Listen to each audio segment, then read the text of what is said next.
This is Meditations on First Philosophy, a journey to the edge of doubt and the birth of modern thought, stripping away illusions of the world to find the one thing that could not be doubted, thought itself. In a time when truth was uncertain, one man dared to question everything, even his own existence. Meditations on First Philosophy by René Descartes. Translation John Weish. Letter of Dedication.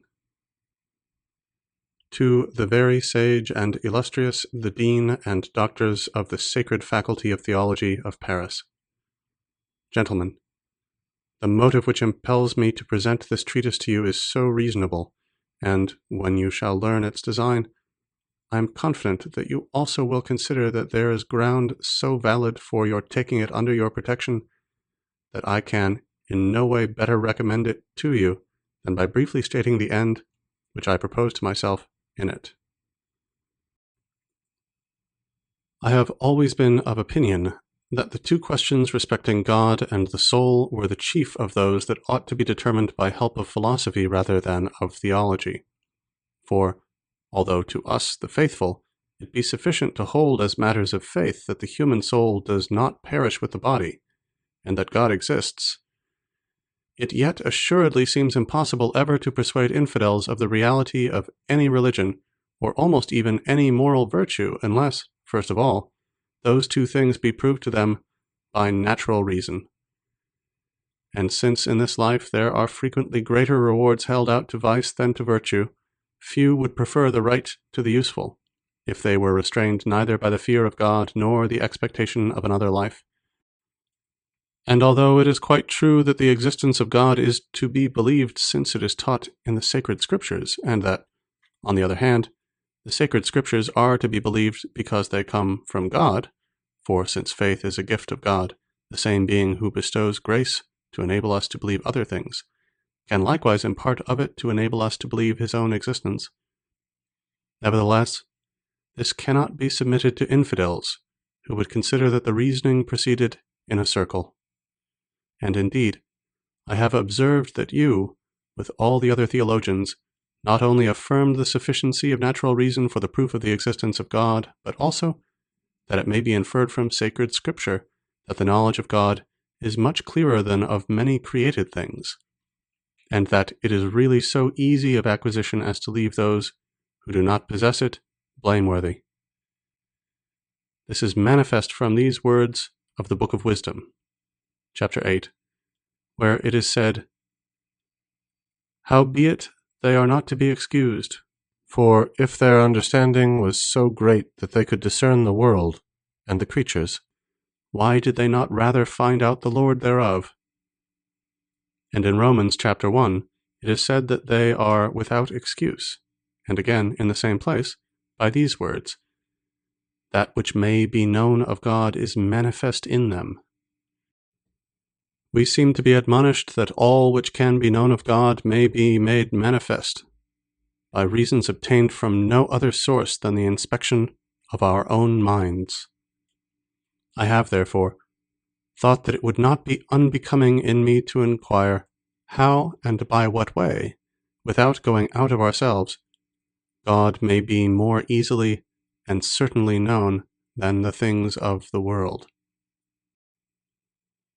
And as regards the soul, although many have judged that its nature could not be easily discovered, and some have even ventured to say that human reason led to the conclusion that it perished with the body, and that the contrary opinion could be held through faith alone, nevertheless, since the Lateran Council held under Leo X in session 8 condemns these, and expressly enjoins Christian philosophers to refute their arguments and establish the truth according to their ability, I have ventured to attempt it in this work. Moreover, I am aware that most of the irreligious deny the existence of God and the distinctness of the human soul from the body, for no other reason than because these points, as they allege, have never as yet been demonstrated. Now, although I am by no means of their opinion, but on the contrary hold that almost all the proofs which have been adduced on these questions by great men possess, when rightly understood,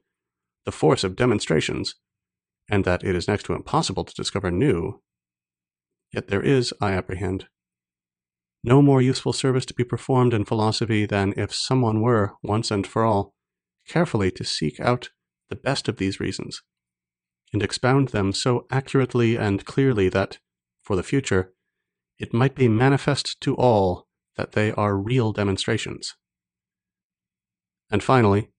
since many persons were greatly desirous of this, who knew that I had cultivated a certain method of resolving all kinds of difficulty in the sciences,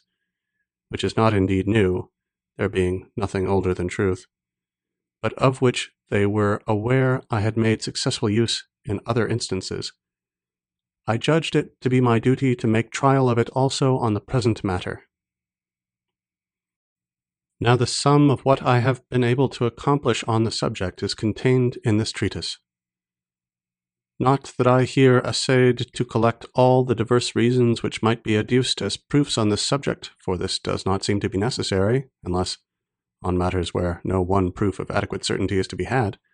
but I treated the first and chief alone in such a manner that I should venture now to propose them as demonstrations of the highest certainty and evidence.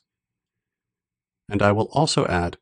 that they are such as to lead me to think that there is no way open to the mind of man by which proofs superior to them can ever be discovered. For the importance of the subject, and the glory of God, to which all this relates, constrain me to speak here somewhat more freely of myself than I have been accustomed to do. Nevertheless, whatever certitude and evidence I may find in these demonstrations, I cannot therefore persuade myself that they are level to the comprehension of all. But just as in geometry there are many of the demonstrations of Archimedes, Apollonius, Pappus, and others which, though received by all as evident, even and certain, because indeed they manifestly contain nothing which, considered by itself, it is not very easy to understand, and no consequence that are inaccurately related to their antecedents, are, nevertheless, understood by a very limited number, because they are somewhat long, and demand the whole attention of the reader. So, in the same way, although I consider the demonstrations of which I here make use to be equal or even superior to the geometrical in certitude and evidence, I am afraid, nevertheless, that they will not be adequately understood by many, as well because they are also somewhat long and involved, as chiefly because they require the mind to be entirely free from prejudice, and able with ease to detach itself from the commerce of the senses. And, to speak the truth, the ability for metaphysical studies is less general than for those of geometry. And besides, there is still this difference that, as in geometry, all are persuaded that nothing is usually advanced of which there is not a certain demonstration. Those but partially versed in it err more frequently in assenting to what is false from a desire of seeming to understand it, than in denying what is true. In philosophy, on the other hand, where it is believed that all is doubtful, few sincerely give themselves to the search after truth,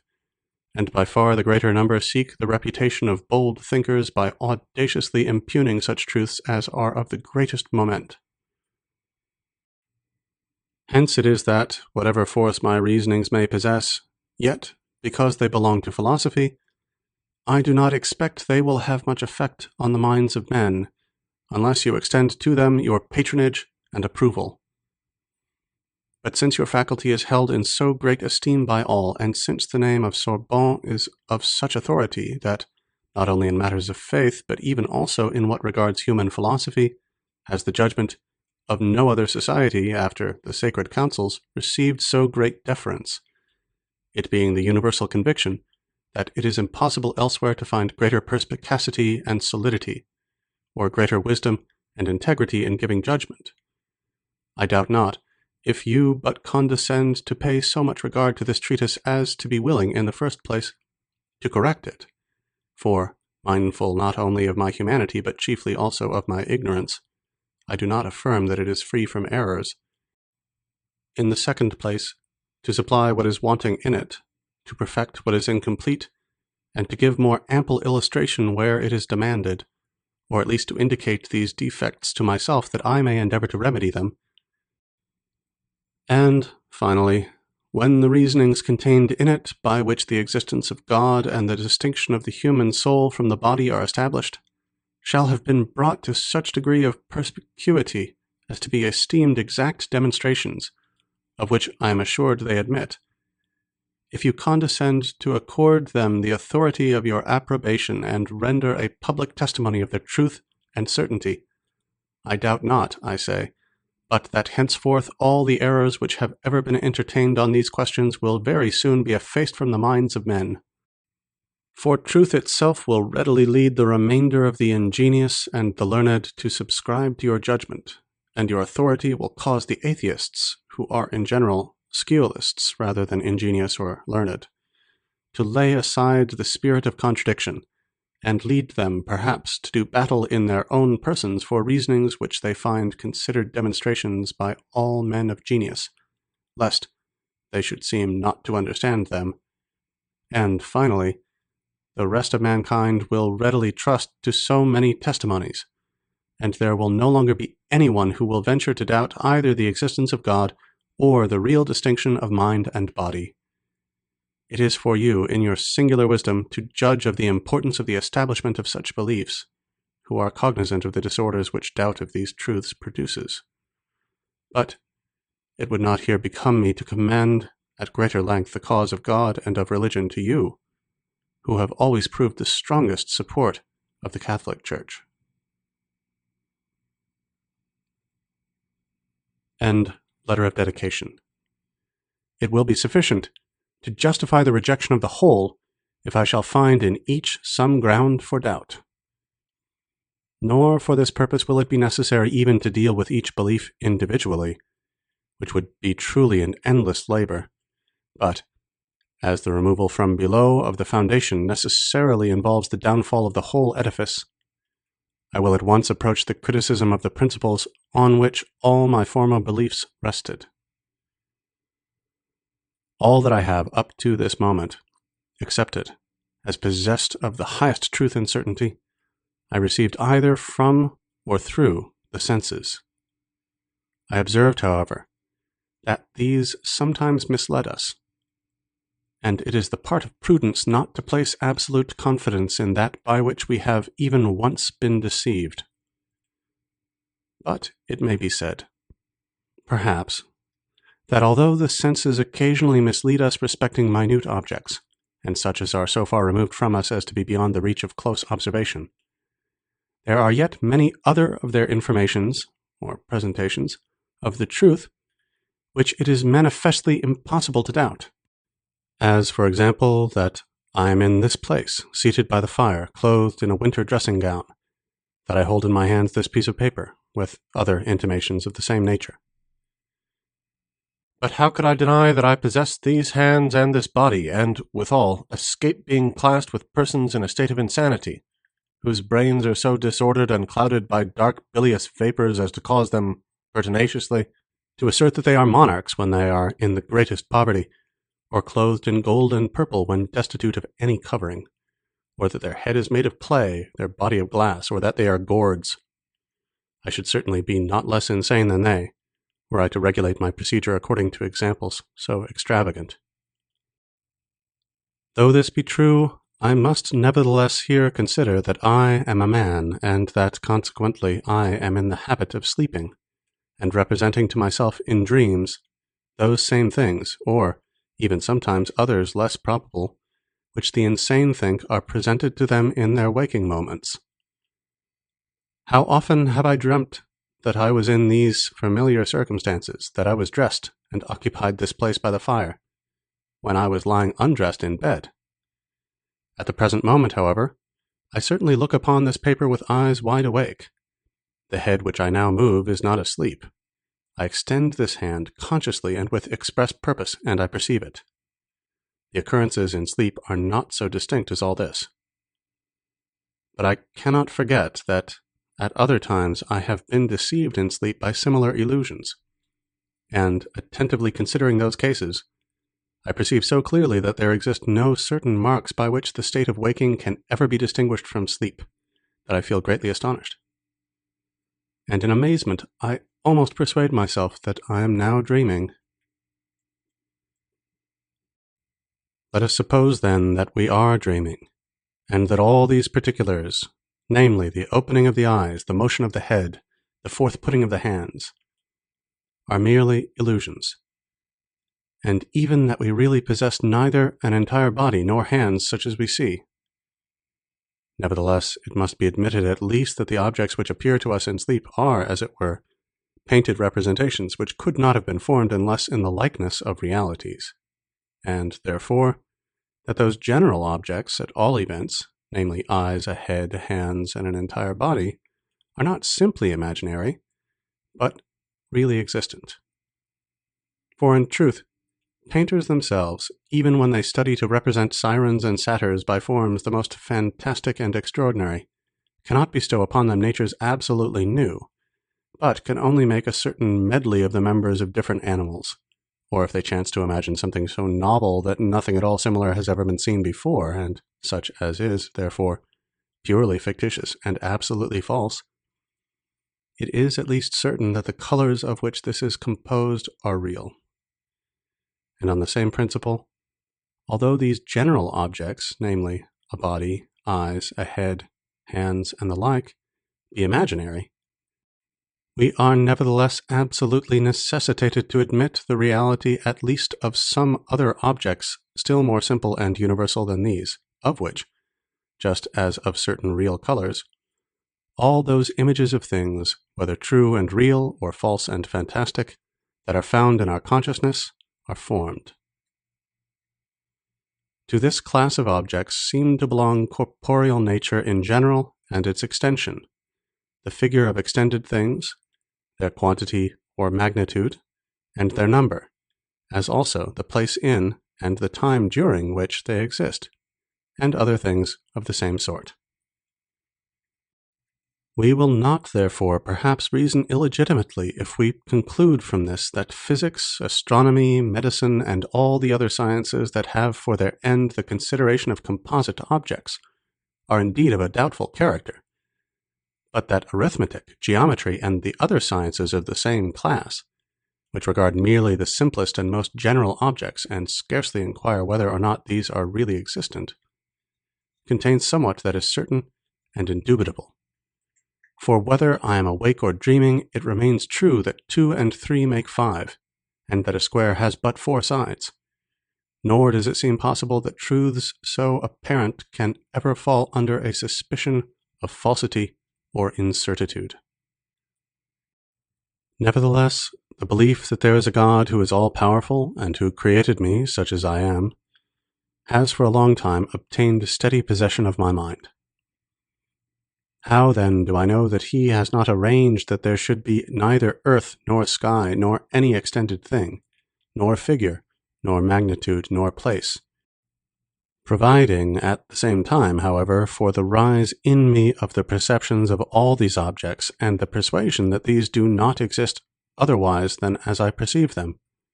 And further, as I sometimes think that others are in error respecting matters of which they believe themselves to possess a perfect knowledge, how do I know that I am not also deceived each time I add together 2 and 3, or number the sides of a square, or form some judgment still more simple, if more simple indeed can be imagined? But perhaps Deity has not been willing that I should be thus deceived, for he is said to be supremely good. If, however, it were repugnant to the goodness of Deity to have created me subject to constant deception,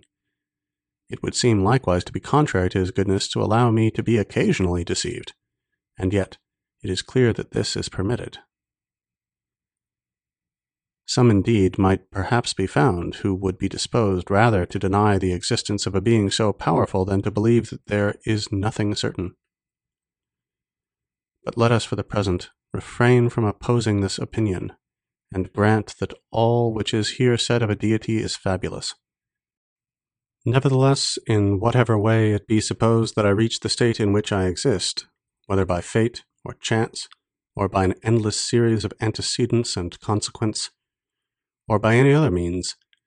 it is clear, since to be deceived and to err is a certain defect, that the probability of my being so imperfect as to be the constant victim of deception will be increased exactly in proportion as the power possessed by the cause to which they assign my origin is lessened. To these reasonings I have assuredly nothing to reply, but am constrained at last to avow that there is nothing of all that I formerly believed to be true of which it is impossible to doubt, and that, not through thoughtlessness or levity, but from cogent and maturely considered reasons, so that henceforth, if I desire to discover anything certain, I ought not the less carefully to refrain from assenting to those same opinions than to what might be shown to be manifestly false. But it is not sufficient to have made these observations. Care must be taken likewise to keep them in remembrance. For those old and customary opinions perpetually recur, long and familiar usage, giving them the right of occupying my mind, even almost against my will, and subduing my belief. Nor will I lose the habit of deferring to them and confiding in them so long as I shall consider them to be what in truth they are, namely, opinions to some extent doubtful, as I have already shown, but still highly probable, and such as it is much more reasonable to believe than deny. It is for this reason I am persuaded that I shall not be doing wrong if, taking an opposite judgment of deliberate design, I become my own deceiver, by supposing, for a time, that all those opinions are entirely false and imaginary, until at length, having thus balanced my old by my new prejudices, my judgment shall no longer be turned aside by perverted usage from the path that may conduct to the perception of truth. For I am assured that, meanwhile, there will arise neither peril nor error from this course, and that I cannot, for the present, yield too much to distrust, since the end I now seek is not action, but knowledge. I will suppose, then, not that Deity, who is sovereignly good and the fountain of truth, but that some malignant demon, who is at once exceedingly potent and deceitful, has employed all his artifice to deceive me. I will suppose that the sky, the air, the earth, colors, figures, sounds, and all external things are nothing better than the illusions of dreams, by means of which this being has laid snares for my credulity. I will consider myself as without hands, eyes, flesh, blood, or any of the senses, and as falsely believing that I am possessed of these. I will continue resolutely fixed in this belief, and if indeed by this means it be not in my power to arrive at the knowledge of truth, I shall at least do what is in my power, namely, suspend my judgment, and guard with settled purpose against giving my assent to what is false, and being imposed upon by this deceiver, whatever be his power and artifice. But this undertaking is arduous, and a certain indolence insensibly leads me back to my ordinary course of life. And, just as the captive who, perchance, was enjoying in his dreams an imaginary liberty, when he begins to suspect that it is but a vision, dreads awakening, and conspires with the agreeable illusions that the deception may be prolonged, so I, of my own accord, fall back into the train of my former beliefs, and fear to arouse myself from my slumber, lest the time of laborious wakefulness that would succeed this quiet rest, in place of bringing any light of day, should prove inadequate to dispel the darkness that will arise from the difficulties that have now been raised. René Descartes. Second meditation. Of the nature of the human mind, and that it is more easily known than the body. The meditation of yesterday has filled my mind with so many doubts that it is no longer in my power to forget them, nor do I see meanwhile any principle on which they can be resolved. And, just as if I had fallen all of a sudden into very deep water, I am so greatly disconcerted as to be unable either to plant my feet firmly on the bottom or sustain myself by swimming on the surface. I will nevertheless make an effort, and try anew the same path on which I had entered yesterday, that is, proceed by casting aside all that admits of the slightest doubt, not less than if I had discovered it to be absolutely false. and I will continue always in this track until I shall find something that is certain, or at least, if I can do nothing more, until I shall know with certainty that there is nothing certain. Archimedes, that he might transport the entire globe from the place it occupied to another, demanded only a point that was firm and immovable. So also, I shall be entitled to entertain the highest expectations, if I am fortunate enough to discover only one thing that is certain and indubitable. I suppose, accordingly, that all the things which I see are false, fictitious. I believe that none of those objects which my fallacious memory represents ever existed. I suppose that I possess no senses. I believe that body, figure, extension, motion, and place are merely fictions of my mind. What is there, then, that can be esteemed true? Perhaps this only, that there is absolutely nothing certain. But how do I know that there is not something different altogether from the objects I have now enumerated, of which it is impossible to entertain the slightest doubt? Is there not a God, or some being, by whatever name I may designate him, who causes these thoughts to arise in my mind? But why suppose such a being, for it may be I myself am capable of producing them? Am I, then, at least not something? But I before denied that I possessed senses or a body.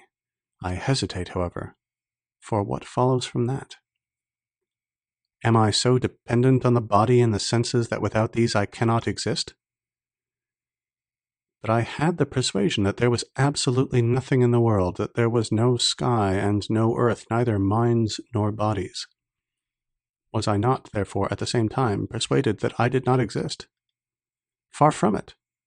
I assuredly existed, since I was persuaded. But there is I know not what being who is possessed at once of the highest power and the deepest cunning,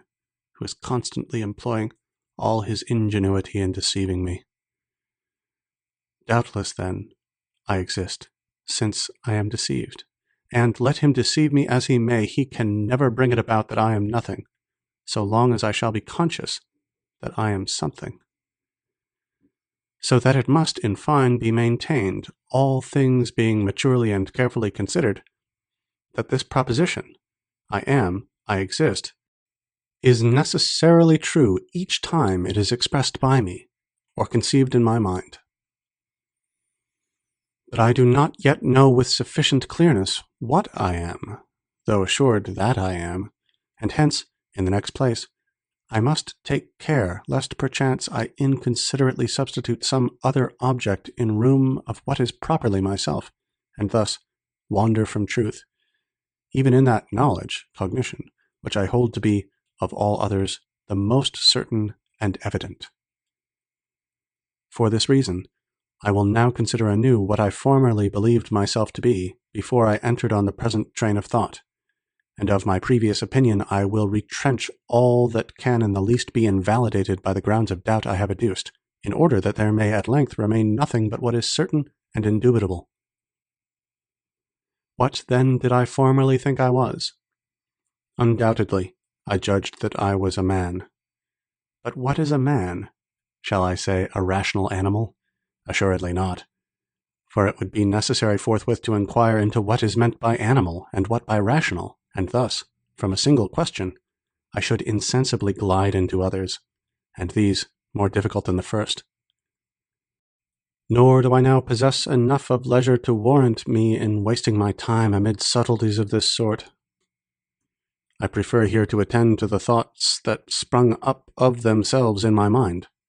and were inspired by my own nature alone when I applied myself to the consideration of what I was. In the first place, then, I thought that I possessed a countenance, hands, arms, and all the fabric of members that appears in a corpse, and which I called by the name of body. It further occurred to me that I was nourished, that I walked, perceived, and thought, and all those actions I referred to the soul. But what the soul itself was, I either did not stay to consider, or, if I did, I imagined that it was something extremely rare and subtle, like wind, or flame, or ether, spread through my grosser parts. As regarded the body, I did not even doubt of its nature, but thought I distinctly knew it, and if I had wished to describe it according to the notions I then entertained, I should have explained myself in this manner. By body, I understand all that can be terminated by a certain figure, that can be comprised in a certain place, and so fill a certain space as therefrom to exclude every other body. That can be perceived either by touch, sight, hearing, taste, or smell. That can be moved in different ways, not indeed of itself, but by something foreign to it, by which it is touched, and from which it receives the impression. For the power of self-motion, as likewise that of perceiving and thinking, I held as by no means pertaining to the nature of body. On the contrary, I was somewhat astonished to find such faculties existing in some bodies. But as to myself, what can I now say that I am, since I suppose there exists an extremely powerful and, if I may so speak, malignant being, whose whole endeavors are directed towards deceiving me? Can I affirm that I possess any one of all those attributes of which I have lately spoken as belonging to the nature of body? After attentively considering them in my own mind, I find none of them that can properly be said to belong to myself. To recount them were idle and tedious. Let us pass then to the attributes of the soul. The first mentioned were the powers of nutrition and walking. But if it be true that I have no body, it is true likewise that I am capable neither of walking nor of being nourished. Perception is another attribute of the soul, but perception too is impossible without the body. Besides, I have frequently during sleep believed that I perceived objects which I afterward observed I did not in reality perceive. Thinking is another attribute of the soul, and here I discover what properly belongs to myself. This alone is inseparable from me. I am, I exist. This is certain. But how often? As often as I think. For perhaps it would even happen, if I should wholly cease to think, that I should at the same time altogether cease to be. I now admit nothing that is not necessarily true. I am therefore, precisely speaking, only a thinking thing. That is, a mind. Mens sive animus. Understanding, or reason, terms whose signification was before unknown to me. I am, however, a real thing, and really existent. But what thing? The answer was, a thinking thing. The question now arises, am I aught besides? I will stimulate my imagination with a view to discover whether I am not still something more than a thinking being. Now, it is plain I am not the assemblage of members called the human body. I am not a thin and penetrating air diffused through all these members, or wind, or flame, or vapor, or breath, or any of the things I can imagine. For I supposed that all these were not, and without changing the supposition, I find that I still feel assured of my existence. But it is true, perhaps, that those very things which I suppose to be non-existent, because they are unknown to me, are not in truth different from myself whom I know. This is a point I cannot determine, and do not now enter into any dispute regarding it. I can only judge of things that are known to me. I am conscious that I exist. And I, who know that I exist, inquire into what I am. It is, however, perfectly certain that the knowledge of my existence, thus precisely taken, is not dependent on things, the existence of which is as yet unknown to me, and consequently, it is not dependent on any of the things I can feign in imagination. Moreover, the phrase itself, I frame and image, fingo, reminds me of my error. For I should in truth frame one if I were to imagine myself to be anything, since to imagine is nothing more than to contemplate the figure or image of a corporeal thing. But I already know that I exist, and that it is possible at the same time that all those images, and in general, all that relates to the nature of body, are merely dreams or chimeras. From this, I discover that it is not more reasonable to say, I will excite my imagination that I may know more distinctly what I am, than to express myself as follows. I am now awake, and perceive something real. But because my perception is not sufficiently clear, I will of express purpose go to sleep that my dreams may represent to me the object of my perception with more truth and clearness. And therefore, I know that nothing of all that I can embrace in imagination belongs to the knowledge which I have of myself, and that there is need to recall with the utmost care the mind from this mode of thinking, that it may be able to know its own nature with perfect distinctness. But what then am I? A thinking thing, it has been said. But what is a thinking thing?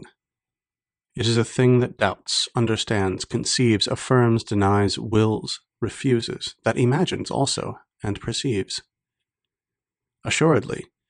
it is not little if all these properties belong to my nature. But why should they not belong to it? Am I not that very being who now doubts of almost everything, who for all that understands and conceives certain things, who affirms one alone is true and denies the others, who desires to know more of them, and does not wish to be deceived, who imagines many things, sometimes even despite his will, and is likewise recipient of many, as if through the medium of the senses?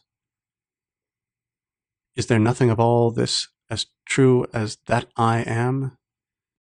even although I should be always dreaming, and although he who gave me being employed all his ingenuity to deceive me? Is there also any one of these attributes that can be properly distinguished from my thought, or that can be said to be separate from myself? For it is of itself so evident that it is I who doubt, I who understand, and I who desire, that it is here unnecessary to add anything by way of rendering it more clear.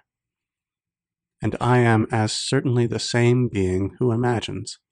for although it may be, as before supposed, that nothing I imagine is true, still the power of imagination does not cease really to exist in me and to form part of my thought. In fine, I am the same being who perceives, that is, who apprehends certain objects as by the organs of sense, since, in truth, I see light, hear a noise, and feel heat. But it will be said that these presentations are false, and that I am dreaming. Let it be so. At all events, it is certain that I seem to see light, hear a noise, and feel heat. This cannot be false, and this is what in me is properly called perceiving, sentire, which is nothing else than thinking. From this I begin to know what I am with somewhat greater clearness and distinctness than heretofore. But nevertheless it still seems to me, and I cannot help believing, that corporeal things whose images are formed by thought, which fall under the senses, and are examined by the same, are known with much greater distinctness than that I know not what part of myself which is not imaginable. Although, in truth, it may seem strange to say that I know and comprehend with greater distinctness things whose existence appears to me doubtful, that are unknown, and do not belong to me, than others, of whose reality I am persuaded, that are known to me, and appertain to my proper nature, in a word, than myself. But I see clearly what is the state of the case. My mind is apt to wander, and will not yet submit to be restrained within the limits of truth. Let us therefore leave the mind to itself once more, and, according to it every kind of liberty, permit it to consider the objects that appear to it from without, in order that, having afterward withdrawn it from these gently and opportunely, and fixed it on the consideration of its being and the properties it finds in itself, it may then be the more easily controlled. Let us now accordingly consider the objects that are commonly thought to be the most easily, and likewise the most distinctly known, namely, the bodies we touch and see. Not indeed bodies in general, for these general notions are usually somewhat more confused, but one body in particular. Take, for example, this piece of wax. It is quite fresh, having been but recently taken from the beehive. It has not yet lost the sweetness of the honey it contained. It still retains somewhat of the odor of the flowers from which it was gathered. Its color, figure, size are apparent to the sight. It is hard, cold, easily handled, and sounds when struck upon with the finger. In fine, all that contributes to make a body as distinctly known as possible is found in the one before us. But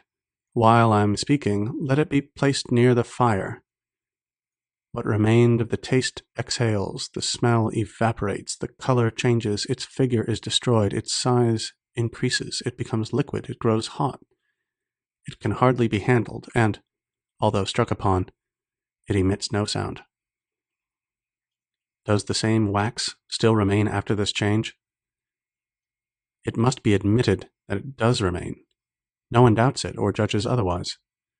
What, then, was it I knew with so much distinctness in the piece of wax? Assuredly, it could be nothing of all that I observed by means of the senses, since all the things that fell under taste, smell, sight, touch, and hearing are changed, and yet the same wax remains. It was perhaps what I now think, namely, that this wax was neither the sweetness of honey, the pleasant odor of flowers, the whiteness, the figure, nor the sound, but only a body that a little before appeared to me conspicuous under these forms, and which is now perceived under others. But, to speak precisely, what is it that I imagine when I think of it in this way? Let it be attentively considered, and retrenching all that does not belong to the wax, let us see what remains. There certainly remains nothing, except something extended, flexible, and movable. But what is meant by flexible and movable? Is it not that I imagine that the piece of wax, being round, is capable of becoming square, or of passing from a square into a triangular figure? Assuredly, such is not the case, because I conceive that it admits of an infinity of similar changes, and I am, moreover, unable to compass this infinity by imagination,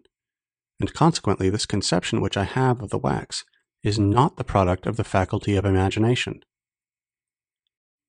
But what now is this extension? Is it not also unknown? For it becomes greater when the wax is melted, greater when it is boiled, and greater still when the heat increases. And I should not conceive clearly and according to truth the wax as it is, if I did not suppose that the piece we are considering admitted even of a wider variety of extension than I ever imagined. I must, therefore,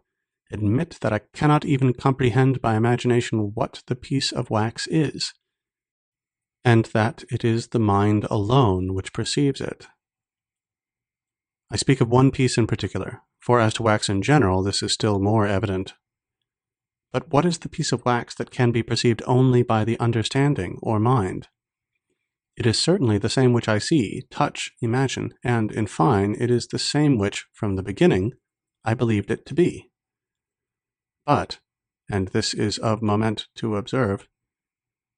the perception of it is neither an act of sight, of touch, nor of imagination,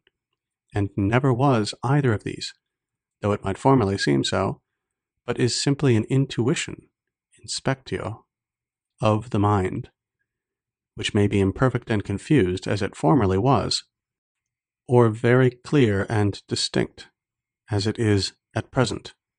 according as the attention is more or less directed to the elements which it contains and of which it is composed. But meanwhile,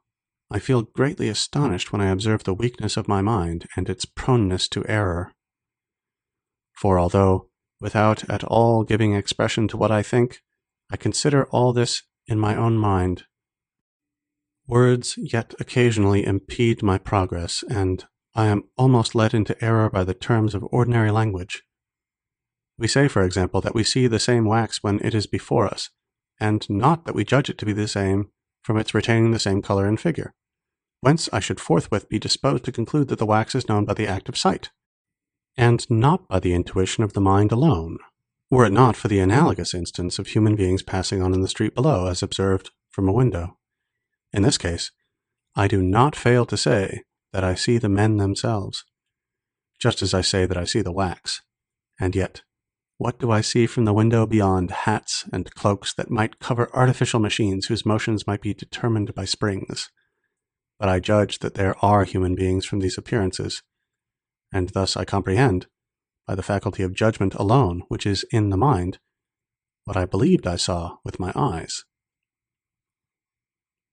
The man who makes it his aim to rise to knowledge superior to the common ought to be ashamed to seek occasions of doubting from the vulgar forms of speech. Instead, therefore, of doing this, I shall proceed with the matter in hand, and inquire whether I had a clearer and more perfect perception of the piece of wax when I first saw it, and when I thought I knew it by means of the external sense itself, or, at all events, by the common sense, as it is called, that is, by the imaginative faculty, or whether I rather apprehend it more clearly at present, after having examined with greater care both what it is and in what way it can be known. It would certainly be ridiculous to entertain any doubt on this point. For what in that first perception was there distinct? What did I perceive which any animal might not have perceived? But when I distinguish the wax from its exterior forms, and when, as if I had stripped it of its vestments, I consider it quite naked, it is certain, although some error may still be found in my judgment, that I cannot, nevertheless, thus apprehend it without possessing a human mind. But finally, what shall I say of the mind itself, that is, of myself? For as yet I do not admit that I am anything but mind. What then, I who seem to possess so distinct an apprehension of the piece of wax, do I not know myself, both with greater truth and certitude, and also much more distinctly and clearly? For if I judge that the wax exists because I see it, it assuredly follows much more evidently that I myself am or exist for the same reason. For it is possible that what I see may not in truth be wax, and that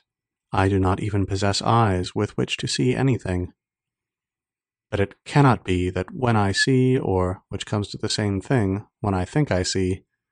I myself who think am nothing. So likewise, if I judge that the wax exists because I touch it, it will still also follow that I am. And if I determine that my imagination, or any other cause, whatever it be, persuades me of the existence of the wax, I will still draw the same conclusion. And what is here remarked of the piece of wax is applicable to all the other things that are external to me. And further, if the notion or perception of wax appeared to me more precise and distinct, after that not only sight and touch, but many other causes besides, rendered it manifest to my apprehension, with how much greater distinctness must I now know myself, since all the reasons that contribute to the knowledge of the nature of wax, or of any body whatever, manifest still better the nature of my mind. And there are, besides, so many other things in the mind itself that contribute to the illustration of its nature, that those dependent on the body, to which I have here referred, scarcely merit to be taken into account. But, in conclusion, I find I have insensibly reverted to the point I desired. For since it is now manifest to me that bodies themselves are not properly perceived by the senses nor by the faculty of imagination, but by the intellect alone, and since they are not perceived because they are seen and touched, but only because they are understood, or rightly comprehended by thought, I readily discover that there is nothing more easily or clearly apprehended than my own mind. But because it is difficult to rid oneself so promptly of an opinion to which one has been long accustomed, it will be desirable to tarry for some time at this stage, that, by long continued meditation, I may more deeply impress upon my memory this new knowledge. René Descartes. Fourth meditation. Of truth and error. I have been habituated these bygone days to detach my mind from the senses, and I have accurately observed that there is exceedingly little which is known with certainty respecting corporeal objects, that we know much more of the human mind, and still more of God himself. I am thus able now without difficulty to abstract my mind from the contemplation of sensible or imaginable objects and apply it to those which, as disengaged from all matter, are purely intelligible. And certainly the idea I have of the human mind insofar as it is a thinking thing and not extended in length, breadth, and depth, and participating in none of the properties of body, is incomparably more distinct than the idea of any corporeal object. And when I consider that I doubt, in other words, that I am an incomplete and dependent being, the idea of a complete and independent being, that is to say, of God, occurs to my mind with so much clearness and distinctness, and from the fact alone that this idea is found in me, or that I who possess it exist, the conclusions that God exists, and that my own existence, each moment of its continuance, is absolutely dependent upon him, are so manifest as to lead me to believe it impossible that the human mind can know anything with more clearness and certitude. And now, I seem to discover a path that will conduct us from the contemplation of the true God, in whom are contained all the treasures of science and wisdom, to the knowledge of the other things in the universe. For, in the first place, I discover that it is impossible for him ever to deceive me, for in all fraud and deceit there is a certain imperfection. And although it may seem that the ability to deceive is a mark of subtlety or power, yet the will testifies without doubt of malice and weakness, and such, accordingly, cannot be found in God. In the next place, I am conscious that I possess a certain faculty of judging or discerning truth from error, which I doubtless received from God, along with whatever else is mine. And since it is impossible that he should will to deceive me, it is likewise certain that he has not given me a faculty that will ever lead me into error, provided I use it aright. And there would remain no doubt on this head, did it not seem to follow from this that I can never therefore be deceived. For if all I possess be from God, and if he planted in me no faculty that is deceitful, it seems to follow that I can never fall into error. Accordingly, it is true that when I think only of God, and when I look upon myself as coming from God and turn wholly to him,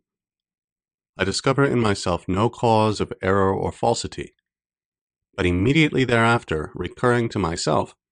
experience assures me that I am nevertheless subject to innumerable errors. When I come to inquire into the cause of these, I observe that there is not only present to my consciousness a real and positive idea of God, or of a being supremely perfect, but also, so to speak, a certain negative idea of nothing, in other words, of that which is at an infinite distance from every sort of perfection, and that I am, as it were, a mean between God and nothing, or placed in such a way between absolute existence and non-existence,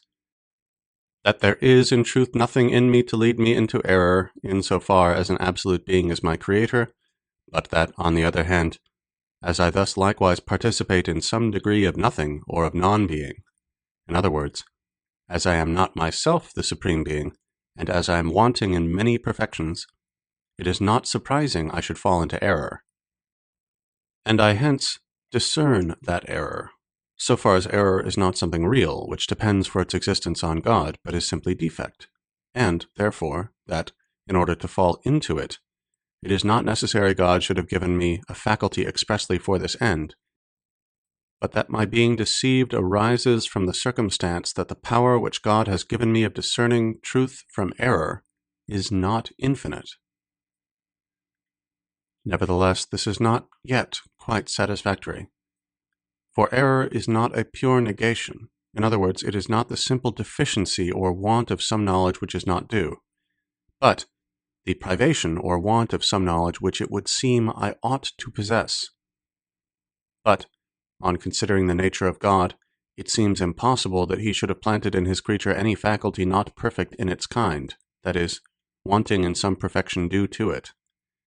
For if it be true that in proportion to the skill of the maker the perfection of his work is greater, what thing can have been produced by the supreme creator of the universe that is not absolutely perfect in all its parts? And assuredly, there is no doubt that God could have created me such that I should never be deceived, It is certain likewise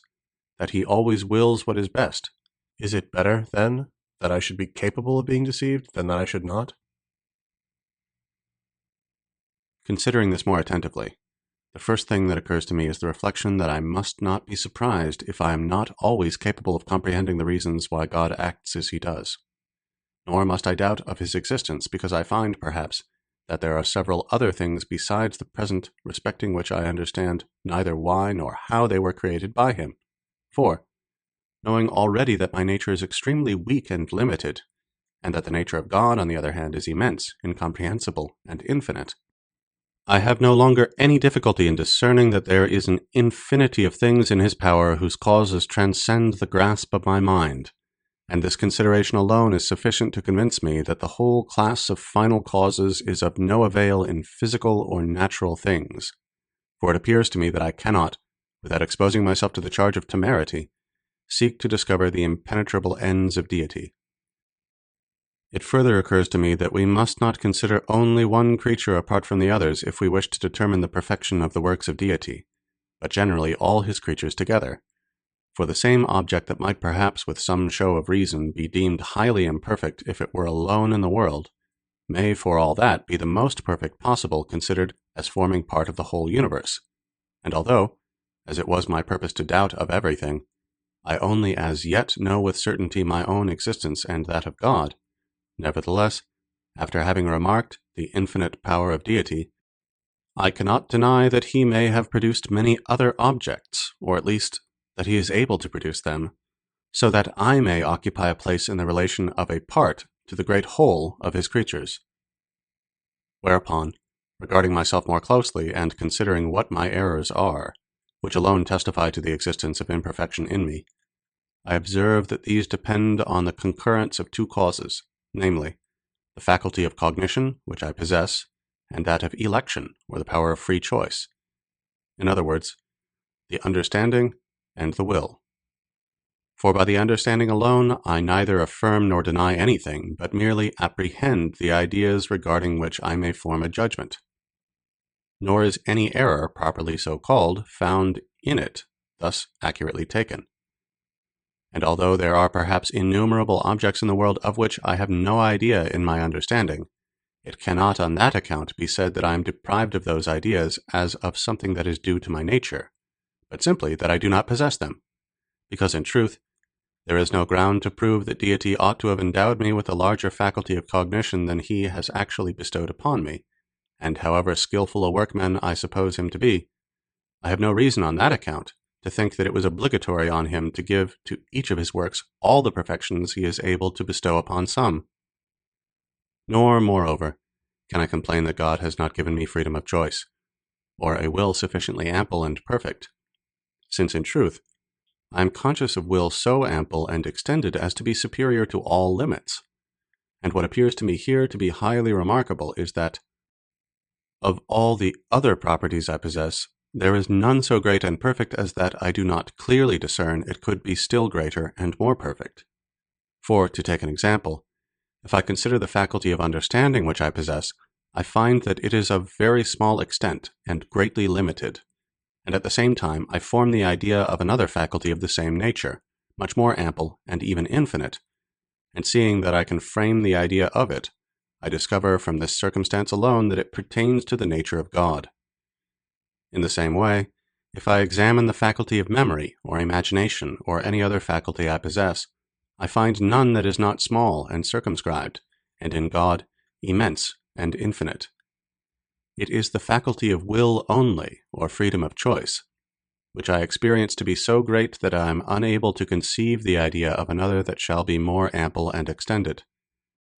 So that it is chiefly my will which leads me to discern that I bear a certain image and similitude of deity. For although the faculty of will is incomparably greater in God than in myself, as well in respect of the knowledge and power that are conjoined with it, and that render it stronger and more efficacious, as in respect of the object, since in him it extends to a greater number of things,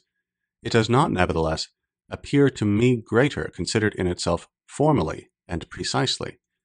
For the power of will consists only in this, that we are able to do or not to do the same thing, that is, to affirm or deny, to pursue or shun it.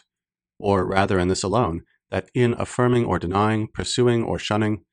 what is proposed to us by the understanding, we so act that we are not conscious of being determined to a particular action by any external force. For to the possession of freedom it is not necessary that I be alike indifferent toward each of two contraries, but on the contrary, the more I am inclined toward the one, whether because I clearly know that in it there is the reason of truth and goodness, or because God thus internally disposes my thought, the more freely do I choose and embrace it. And assuredly, divine grace and natural knowledge, very far from diminishing liberty, rather augment and fortify it. But the indifference of which I am conscious when I am not impelled to one side rather than to another for want of a reason, is the lowest grade of liberty, and manifests defect or negation of knowledge rather than perfection of will. For if I always clearly knew what was true and good, I should never have any difficulty in determining what judgment I ought to come to and what choice I ought to make, and I should thus be entirely free without ever being indifferent. From all this I discover, however, that neither the power of willing, which I have received from God, is of itself the source of my errors, for it is exceedingly ample and perfect in its kind, nor even the power of understanding,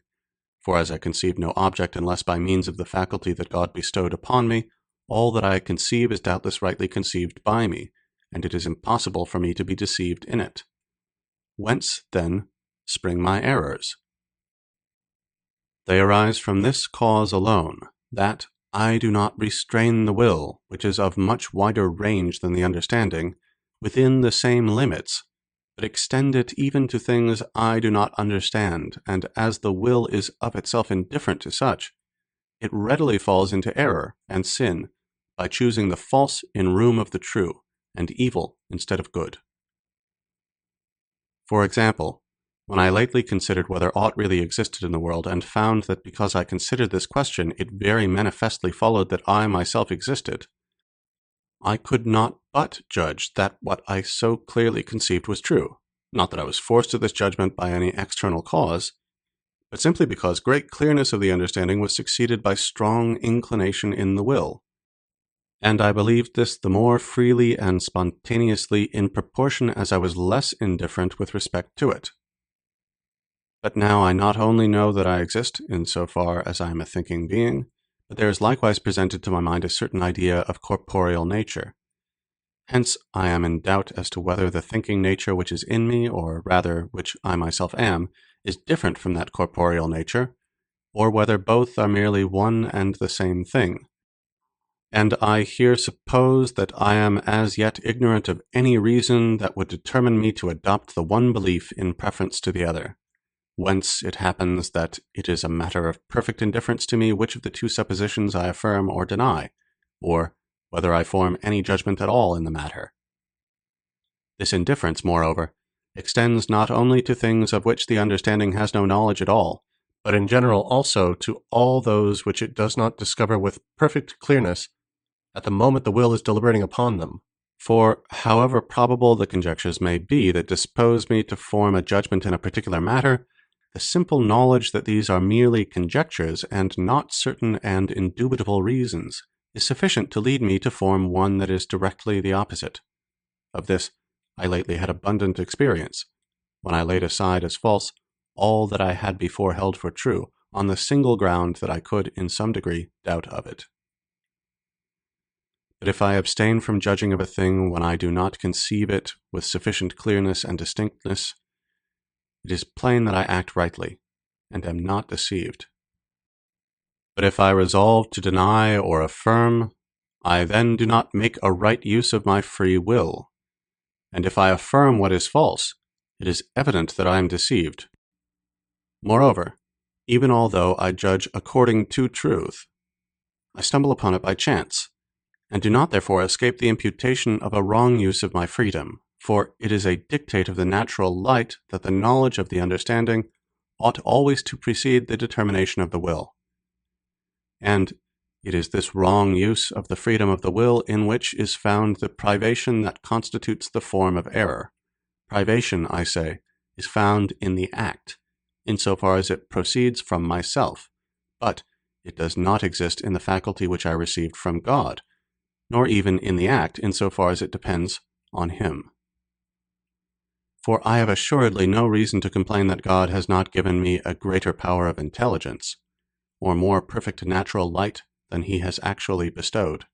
since it is of the nature of a finite understanding not to comprehend many things, and of the nature of a created understanding to be finite. On the contrary, I have every reason to render thanks to God, who owed me nothing, for having given me all the perfections I possess, and I should be far from thinking that He has unjustly deprived me of or kept back the other perfections which He has not bestowed upon me. I have no reason, moreover, to complain because He has given me a will more ample than my understanding, since, as the will consists only of a single element, and that indivisible, it would appear that this faculty is of such a nature that nothing could be taken from it without destroying it, and certainly, the more extensive it is, the more cause I have to thank the goodness of Him who bestowed it upon me.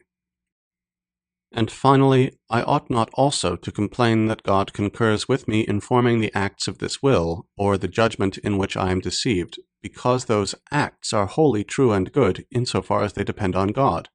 and the ability to form them is a higher degree of perfection in my nature than the want of it would be. In regard to privation, in which alone consists the formal reason of error and sin, this does not require the concurrence of deity, because it is not a thing or existence, and if it be referred to God as to its cause, it ought not to be called privation, but negation, according to the signification of these words in the schools. For in truth, it is no imperfection in deity that He has accorded to me the power of giving or withholding my assent from certain things of which He has not put a clear and distinct knowledge in my understanding. But it is doubtless an imperfection in me that I do not use my freedom aright, and readily give my judgment on matters which I only obscurely and confusedly conceive.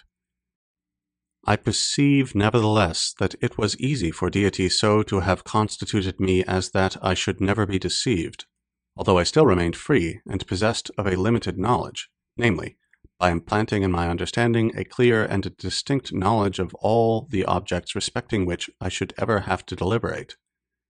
or, simply, by so deeply engraving on my memory the resolution to judge of nothing without previously possessing a clear and distinct conception of it, that I should never forget it. And I easily understand that, in so far as I consider myself as a single whole, without reference to any other being in the universe, I should have been much more perfect than I now am, had deity created me superior to error. But I cannot therefore deny that it is not somehow a greater perfection in the universe, that certain parts of it are not exempt from defect, as others are, than if they were all perfectly alike. And I have no right to complain because God, who placed me in the world, was not willing that I should sustain that character which of all others is the chief and most perfect. I have even good reason to remain satisfied on the ground that, if He has not given me the perfection of being superior to error by the first means I have pointed out above, which depends on a clear and evident knowledge of all the matters regarding which I can deliberate,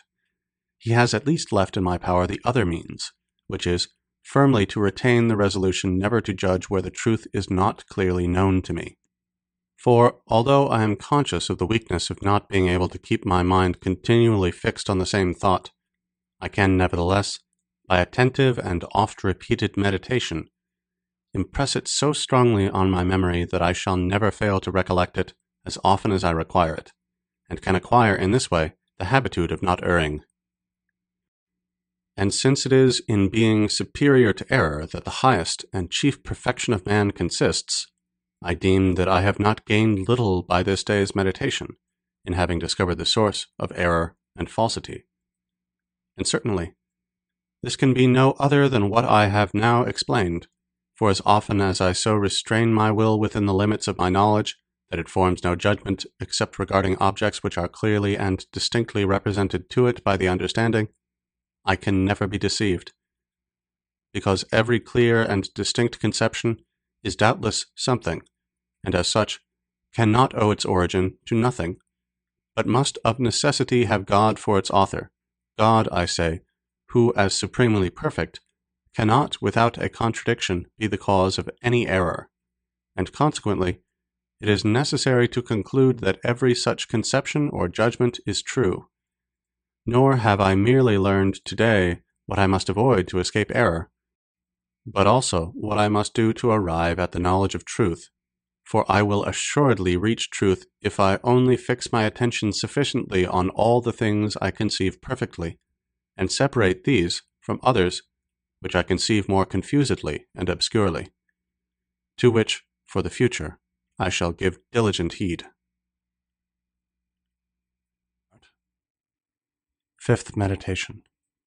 Of the essence of material things, and, again, of God that He exists. Several other questions remain for consideration respecting the attributes of God and my own nature or mind. I will, however, on some other occasion perhaps, resume the investigation of these. Meanwhile, as I have discovered what must be done and what avoided to arrive at the knowledge of truth, what I have chiefly to do is to essay to emerge from the state of doubt in which I have for some time been, and to discover whether anything can be known with certainty regarding material objects. But before considering whether such objects as I conceive exist without me, I must examine their ideas insofar as these are to be found in my consciousness, and discover which of them are distinct and which confused. In the first place, I distinctly imagine that quantity which the philosophers commonly call continuous, or the extension in length, breadth, and depth that is in this quantity, or rather in the object to which it is attributed. Further, I can enumerate in it many diverse parts, and attribute to each of these all sorts of sizes, figures, situations, and local motions. And in fine, I can assign to each of these motions all degrees of duration. And I not only distinctly know these things when I thus consider them in general, but besides, by a little attention, I discover innumerable particulars respecting figures, numbers, motion, and the like,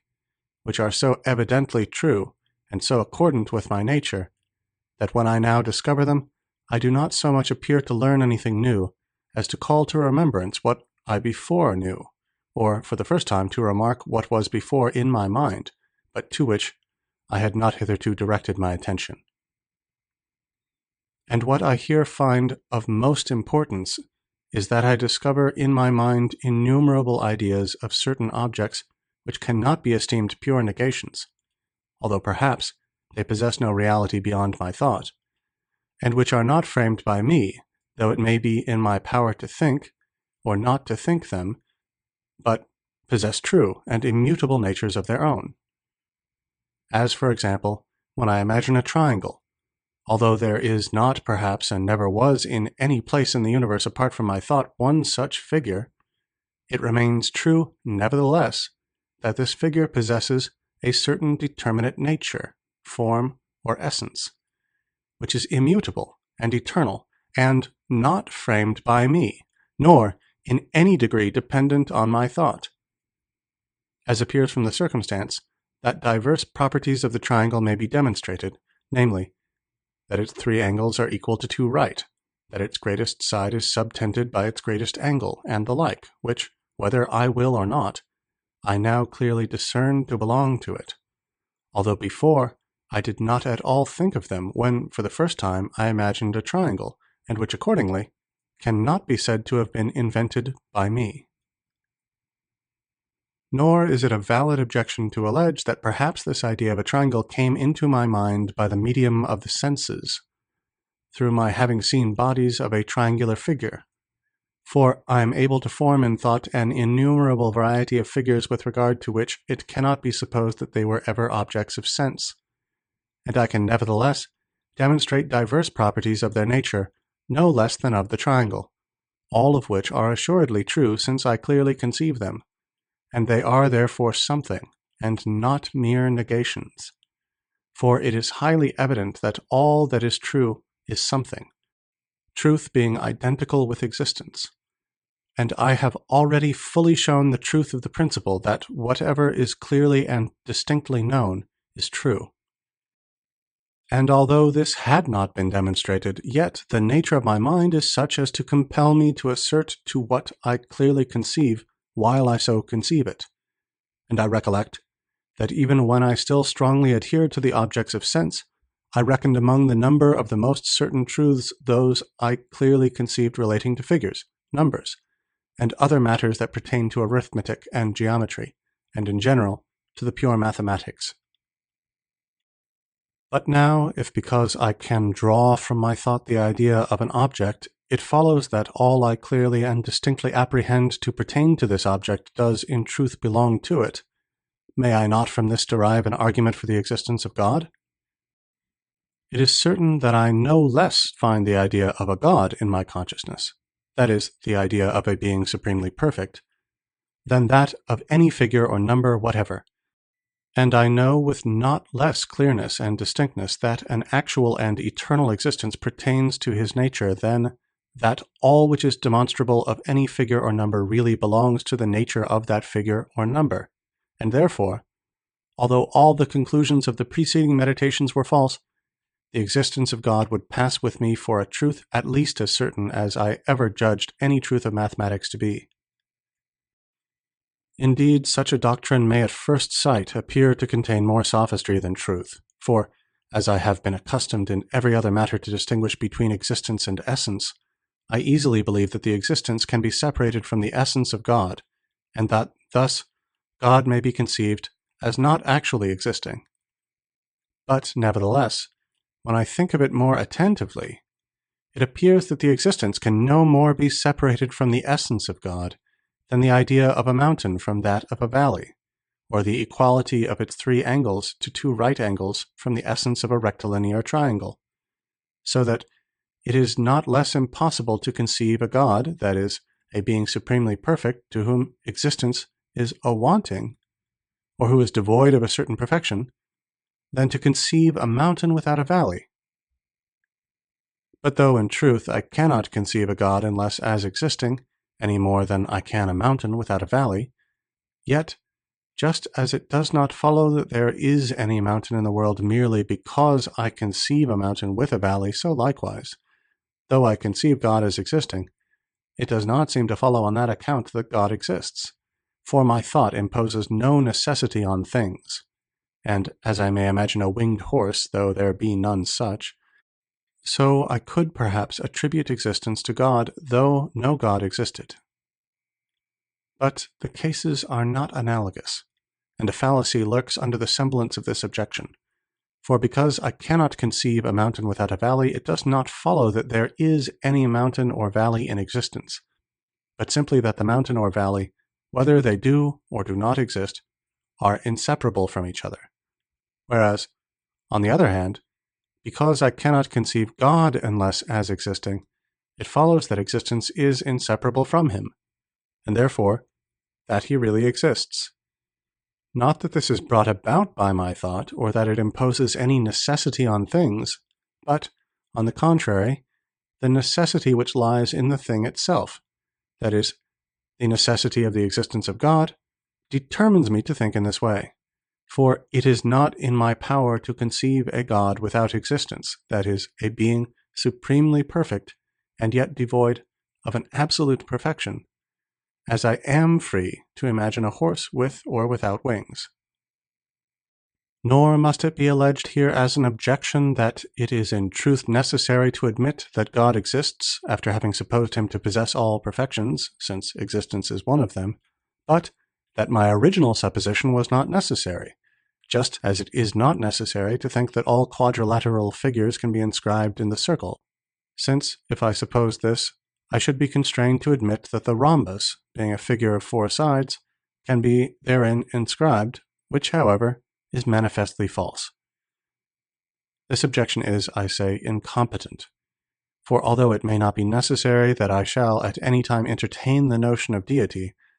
yet each time I happen to think of a first and sovereign being, and to draw, so to speak, the idea of him from the storehouse of the mind, I am necessitated to attribute to him all kinds of perfections,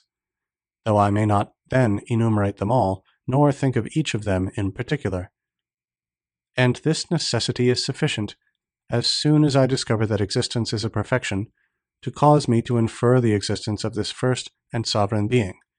just as it is not necessary that I should ever imagine any triangle, but whenever I am desirous of considering a rectilinear figure composed of only 3 angles,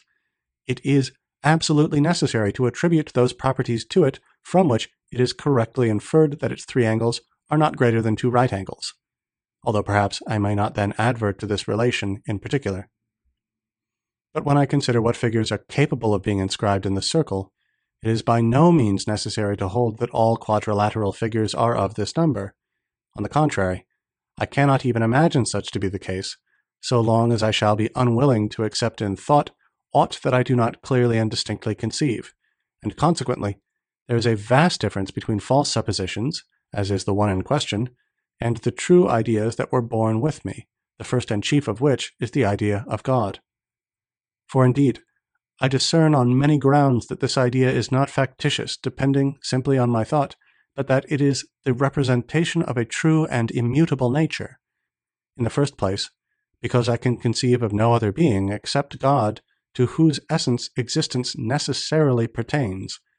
In the second, because it is impossible to conceive 2 or more gods of this kind, and, it being supposed that one such God exists,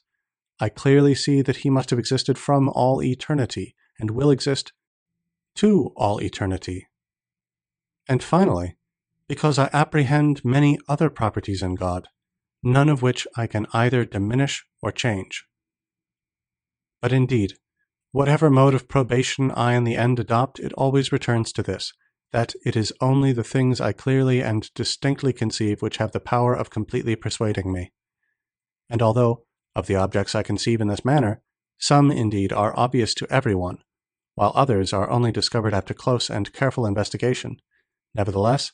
after they are once discovered, the latter are not esteemed less certain than the former. Thus, for example, to take the case of a right-angled triangle, although it is not so manifest at first that the square of the base is equal to the squares of the other 2 sides, as that the base is opposite to the greatest angle, nevertheless, after it is once apprehended, we are as firmly persuaded of the truth of the former as of the latter. And, with respect to God, if I were not preoccupied by prejudices, and my thought beset on all sides by the continual presence of the images of sensible objects, I should know nothing sooner or more easily than the fact of his being. For is there any truth more clear than the existence of a supreme being, or of God, seeing it is to his essence alone that necessary and eternal existence pertains? And although the right conception of this truth has cost me much close thinking, nevertheless, at present, I feel not only as assured of it as of what I deem most certain, but I remark further that the certitude of all other truths is so absolutely dependent on it, that without this knowledge, it is impossible ever to know anything perfectly. For although I am of such a nature as to be unable, while I possess a very clear and distinct apprehension of a matter, to resist the conviction of its truth, yet, because my constitution is also such as to incapacitate me from keeping my mind continually fixed on the same object, and, as I frequently recollect a past judgment without at the same time being able to recall the grounds of it, it may happen meanwhile that other reasons are presented to me which would readily cause me to change my opinion, if I did not know that God existed, and thus I should possess no true and certain knowledge, but merely vague and vacillating opinions. Thus, for example, when I consider the nature of the rectilinear triangle, it most clearly appears to me, who have been instructed in the principles of geometry, that its 3 angles are equal to 2 right angles, and I find it impossible to believe otherwise, while I apply my mind to the demonstration. But as soon as I cease from attending to the process of proof, although I still remember that I had a clear comprehension of it, yet I may readily come to doubt of the truth demonstrated, if I do not know that there is a God, for I may persuade myself that I have been so constituted by nature as to be sometimes deceived, even in matters which I think I apprehend with the greatest evidence and certitude, especially when I recollect that I frequently considered many things to be true and certain, which other reasons afterward constrained me to reckon as wholly false. But after I have discovered that God exists, seeing I also at the same time observed that all things depend on him, and that he is no deceiver, and thence inferred that all which I clearly and distinctly perceive is of necessity true, although I no longer attend to the grounds of a judgment, no opposite reason can be alleged sufficient to lead me to doubt of its truth, provided only I remember that I once possessed a clear and distinct comprehension of it. My knowledge of it thus becomes true and certain, and this same knowledge extends likewise to whatever I remember to have formerly demonstrated, as the truths of geometry and the like. For what can be alleged against them to lead me to doubt of them? Will it be that my nature is such that I may be frequently deceived? But I already know that I cannot be deceived in judgments of the ground of which I possess a clear knowledge. Will it be that I formerly deemed things to be true and certain which I afterward discovered to be false? But I had no clear and distinct knowledge of any of those things, and being as yet ignorant of the rule by which I am assured of the truth of a judgment, I was led to give my assent to them on grounds which I afterward discovered were less strong than at the time I imagined them to be. What further objection then is there? Will it be said that perhaps I am dreaming, an objection I lately myself raised, or that all the thoughts of which I am now conscious have no more truth than the reveries of my dreams? But although in truth I should be dreaming,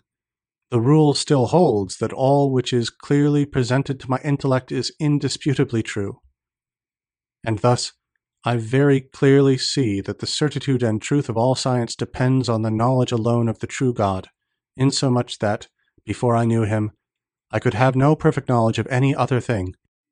And now that I know him, I possess the means of acquiring a perfect knowledge respecting innumerable matters, as well relative to God himself and other intellectual objects as to corporeal nature insofar as it is the object of pure mathematics, which do not consider whether it exists or not. Sixth meditation.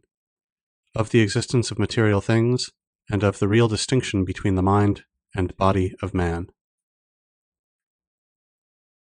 There now only remains the inquiry as to whether material things exist. With regard to this question, I at least know with certainty that such things may exist, in as far as they constitute the object of the pure mathematics, since, regarding them in this aspect, I can conceive them clearly and distinctly. For there can be no doubt that God possesses the power of producing all the objects I am able distinctly to conceive, and I never considered anything impossible to him, unless when I experienced a contradiction in the attempt to conceive it aright. Further, the faculty of imagination which I possess, and of which I am conscious that I make use when I apply myself to the consideration of material things, is sufficient to persuade me of their existence. For, when I attentively consider what imagination is, I find that it is simply a certain application of the cognitive faculty to a body which is immediately present to it, and which, therefore, exists. And to render this quite clear, I remark in the first place the difference that subsists between imagination and pure intellection, or conception. For example, when I imagine a triangle, I not only conceive that it is a figure comprehended by 3 lines, but at the same time also I look upon these 3 lines as present by the power and internal application of my mind, and this is what I call imagining.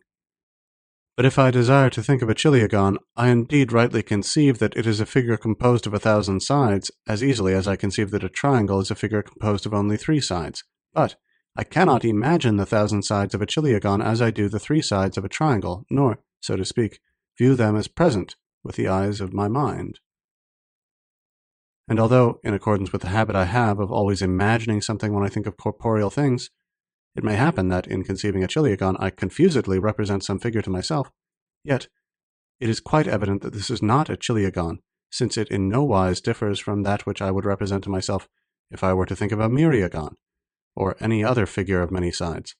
Nor would this representation be of any use in discovering and unfolding the properties that constitute the difference between a chiliagon and other polygons. But if the question turns on a pentagon, it is quite true that I can conceive its figure, as well as that of a chiliagon, without the aid of imagination. But I can likewise imagine it by applying the attention of my mind to its 5 sides, and at the same time to the area which they contain. Thus, I observe that a special effort of mind is necessary to the active imagination, which is not required in conceiving or understanding,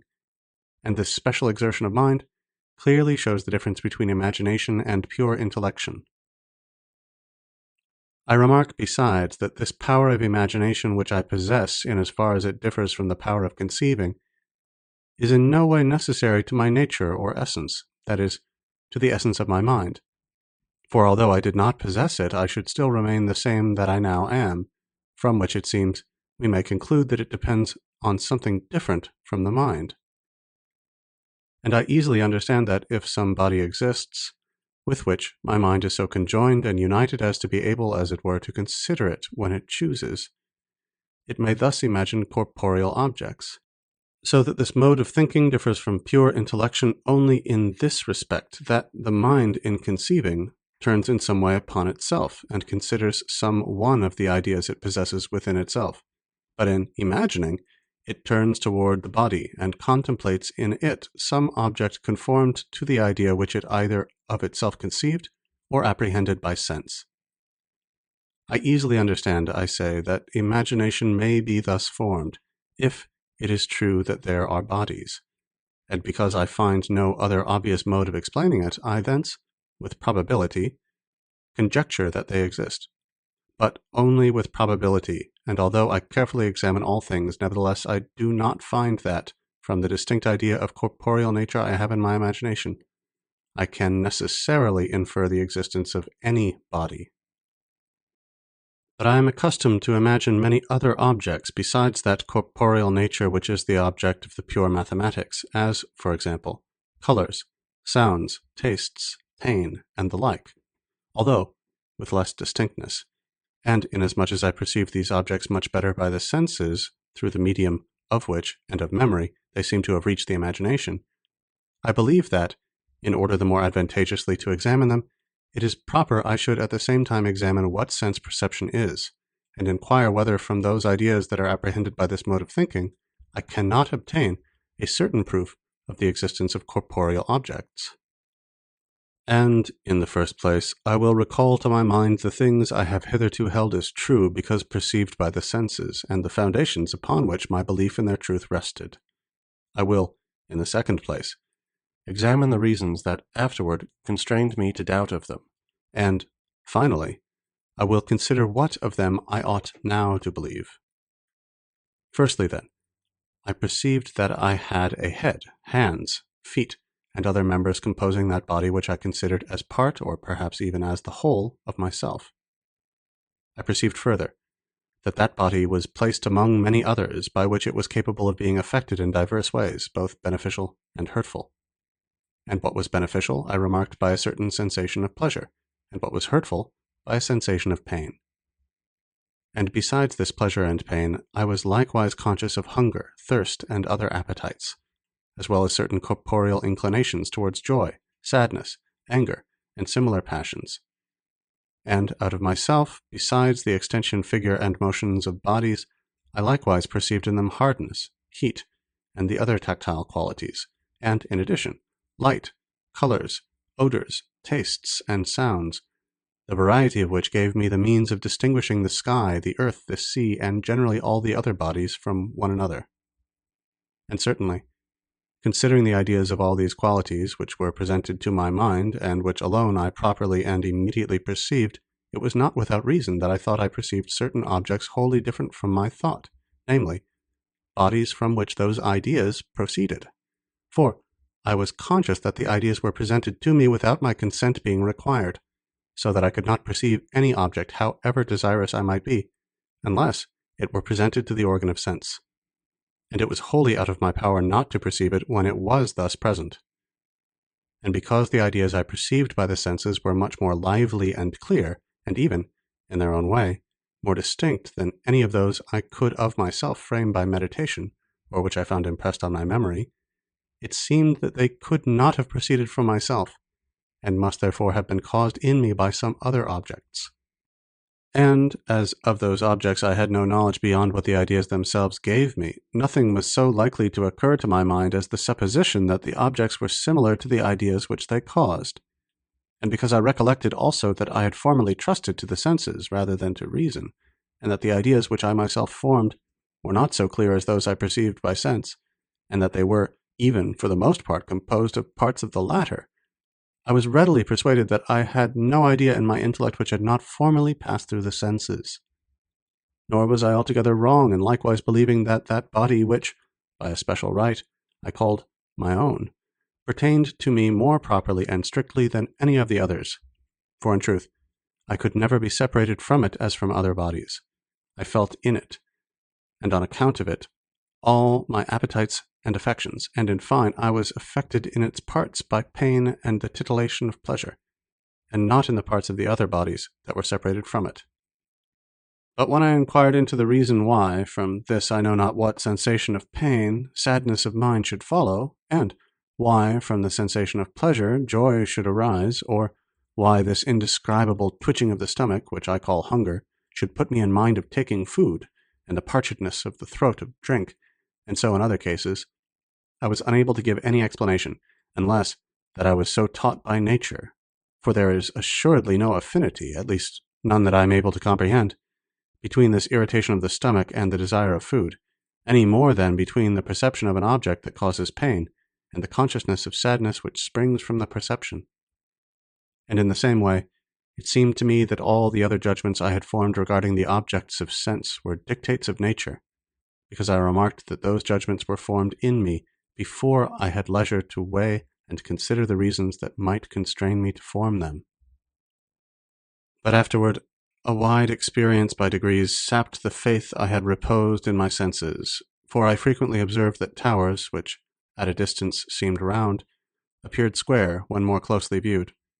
and that colossal figures raised on the summits of these towers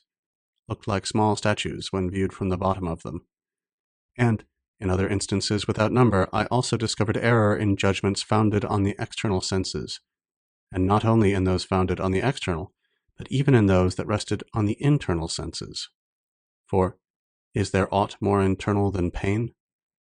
And yet, I have sometimes been informed by parties whose arm or leg had been amputated that they still occasionally seemed to feel pain in that part of the body which they had lost, a circumstance that led me to think that I could not be quite certain even that any one of my members was affected when I felt pain in it. And to these grounds of doubt, I shortly afterward also added two others of very wide generality. The first of them was that I believed I never perceived anything when awake which I could not occasionally think I also perceived when asleep, and as I do not believe that the ideas I seem to perceive in my sleep proceed from objects external to me, I did not any more observe any ground for believing this of such as I seem to perceive when awake. The second was that since I was as yet ignorant of the author of my being, or at least supposed myself to be so, I saw nothing to prevent my having been so constituted by nature as that I should be deceived even in matters that appeared to me to possess the greatest truth.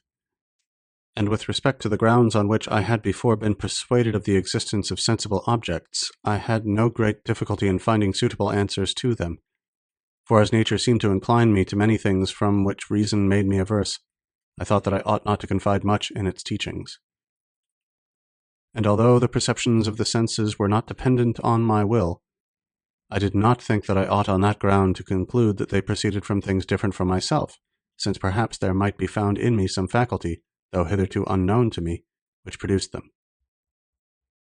But now that I begin to know myself better, and to discover more clearly the author of my being, I do not, indeed, think that I ought rashly to admit all which the senses seem to teach, nor, on the other hand,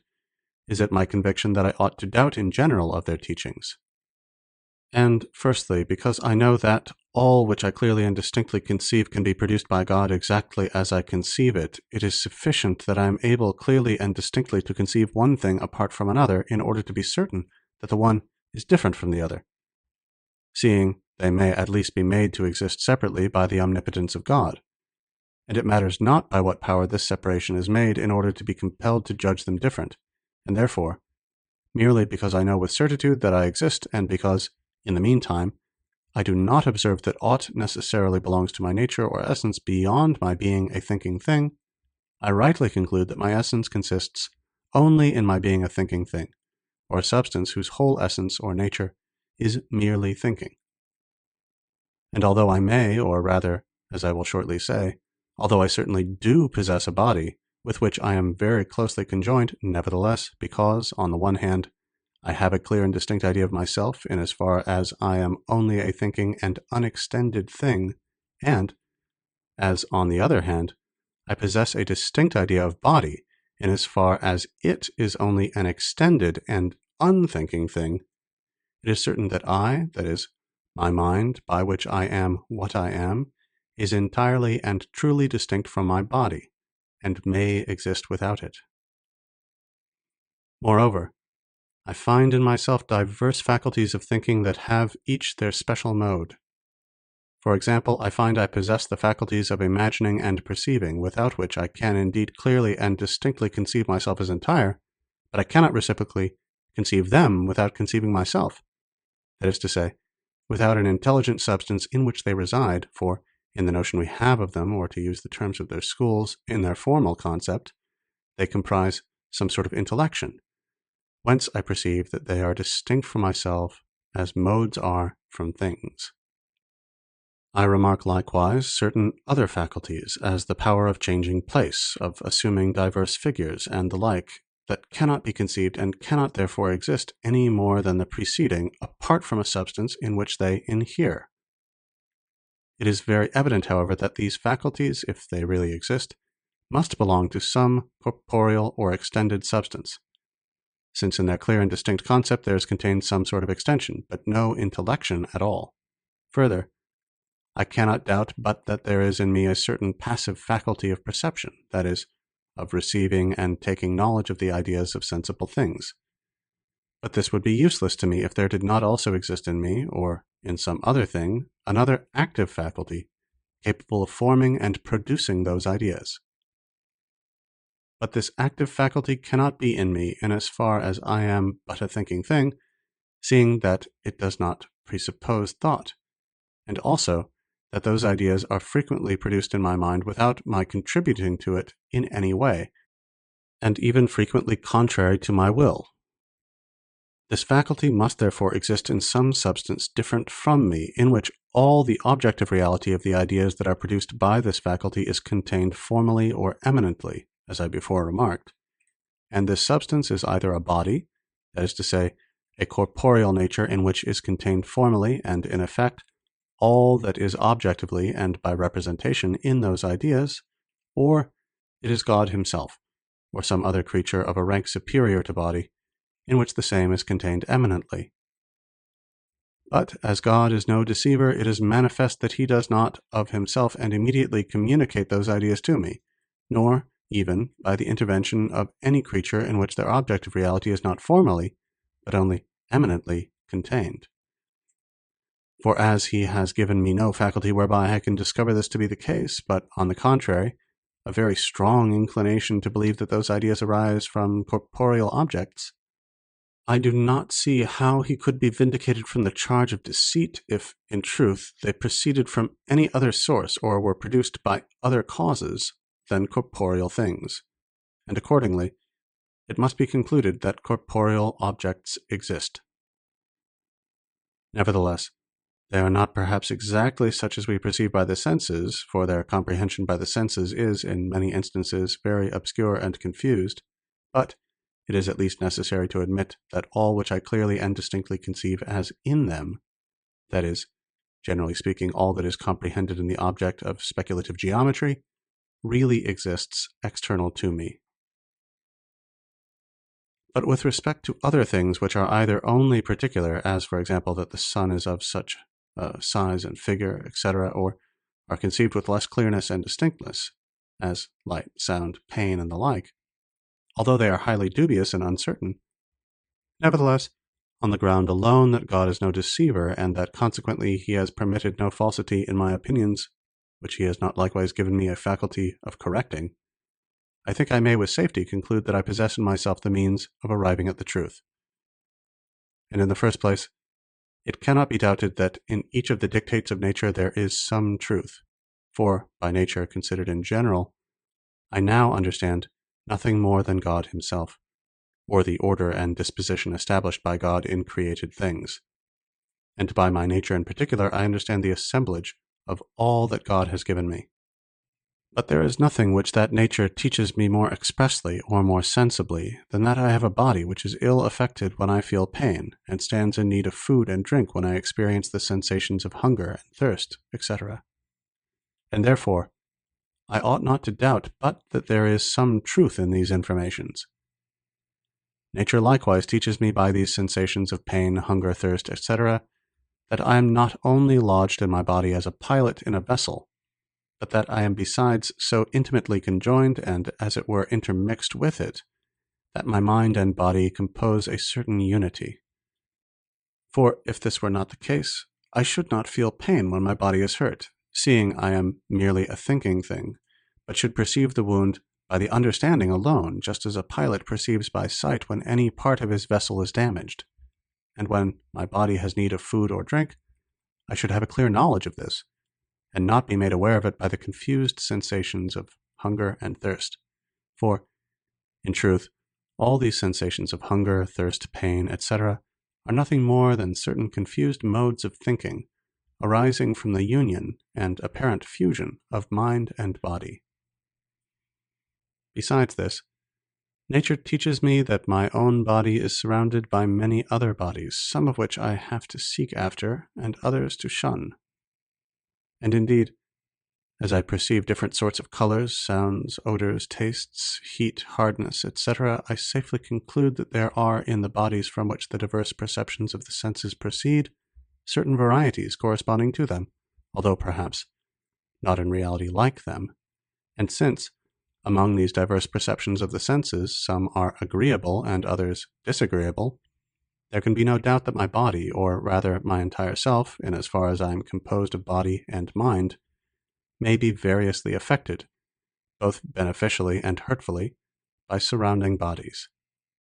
But there are many other beliefs which, though seemingly the teaching of nature, are not in reality so, but which obtained a place in my mind through a habit of judging inconsiderately of things.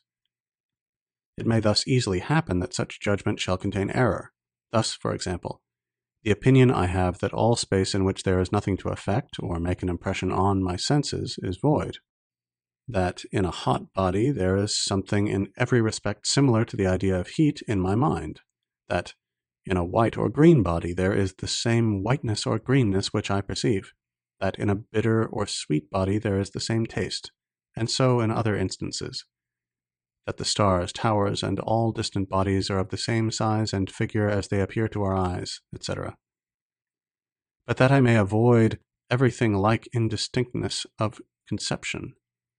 I must accurately define what I properly understand by being taught by nature. For nature is here taken in a narrower sense than when it signifies the sum of the things which God has given me, seeing that, in that meaning, the notion comprehends much that belongs only to the mind, to which I am not here to be understood as referring when I use the term nature, as, for example, the notion I have of the truth, that what is done cannot be undone,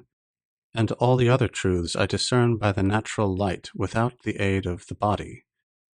and seeing that it comprehends likewise much besides that belongs only to body, and is not here any more contained under the name nature as the quality of heaviness and the like, of which I do not speak, the term being reserved exclusively to designate the things which God has given to me as a being composed of mind and body. But nature, taking the term in the sense explained, teaches me to shun what causes in me the sensation of pain, and to pursue what affords me the sensation of pleasure, and other things of this sort. But I do not discover that it teaches me, in addition to this, from these diverse perceptions of the senses, to draw any conclusions respecting external objects without a previous, careful, and mature consideration of them by the mind. For it is, as appears to me, the office of the mind alone, and not of the composite whole of mind and body, to discern the truth in those matters. Thus, although the impression a star makes on my eye is not larger than that from the flame of a candle, I do not nevertheless experience any real or positive impulse determining me to believe that the star is not greater than the flame, the true account of the matter being merely that I have so judged from my youth without any rational ground. And though on approaching the fire I feel heat, and even pain on approaching it too closely, I have, however, from this no ground for holding that something resembling the heat I feel is in the fire, any more than that there is something similar to the pain. All that I have ground for believing is that there is something in it, whatever it may be, which excites in me those sensations of heat or pain. So also, although there are spaces in which I find nothing to excite and affect my senses, I must not therefore conclude that those spaces contain in them no body. For I see that in this, as in many other similar matters, I have been accustomed to pervert the order of nature, because these perceptions of the senses, although given me by nature merely to signify to my mind what things are beneficial and hurtful to the composite whole of which it is a part, and, being sufficiently clear and distinct for that purpose, are nevertheless used by me as infallible rules by which to determine immediately the essence of the bodies that exist out of me, of which they can of course afford me only the most obscure and confused knowledge. But I have already sufficiently considered how it happens that, notwithstanding the supreme goodness of God, there is falsity in my judgments. A difficulty, however, here presents itself respecting the things which I am taught by nature must be pursued or avoided, and also respecting the internal sensations in which I seem to have occasionally detected error, and thus to be directly deceived by nature. Thus, for example, I may be so deceived by the agreeable taste of some viand to which poison has been mixed, as to be induced to take the poison. In this case, however, nature may be excused, for it simply leads me to desire the viand for its agreeable taste, and not the poison which is unknown to it. And thus we can infer nothing from this circumstance beyond that our nature is not omniscient, at which there is assuredly no ground for surprise, since, man being of a finite nature, his knowledge must likewise be of a limited perfection. But we also not infrequently err in that to which we are directly impelled by nature, as is the case with invalids who desire drink or food that would be hurtful to them. It will here perhaps be alleged that the reason why such persons are deceived is that their nature is corrupted. But this leaves the difficulty untouched, for a sick man is not less really the creature of God than a man who is in full health, and therefore it is as repugnant to the goodness of God that the nature of the former should be deceitful as it is for that of the latter to be so. And as a clock, composed of wheels and counterweights, observes not the less accurately all the laws of nature when it is ill made, and points out the hours incorrectly than when it satisfies the desire of the maker in every respect, so likewise, if the body of man be considered as a kind of machine, so made up and composed of bones, nerves, muscles, veins, blood, and skin, that although there were in it no mind, it would still exhibit the same motions which it at present manifests involuntarily, and therefore without the aid of the mind, and simply by the dispositions of its organs, I easily discern that it would also be as natural for such a body, supposing it dropsical, for example, to experience the parchedness of the throat, that is usually accompanied in the mind by the sensation of thirst, and to be disposed by this parchedness to move its nerves and its other parts in the way required for drinking, and thus increase its malady and do itself harm, as it is natural for it, when it is not indisposed to be stimulated to drink for its good by a similar cause.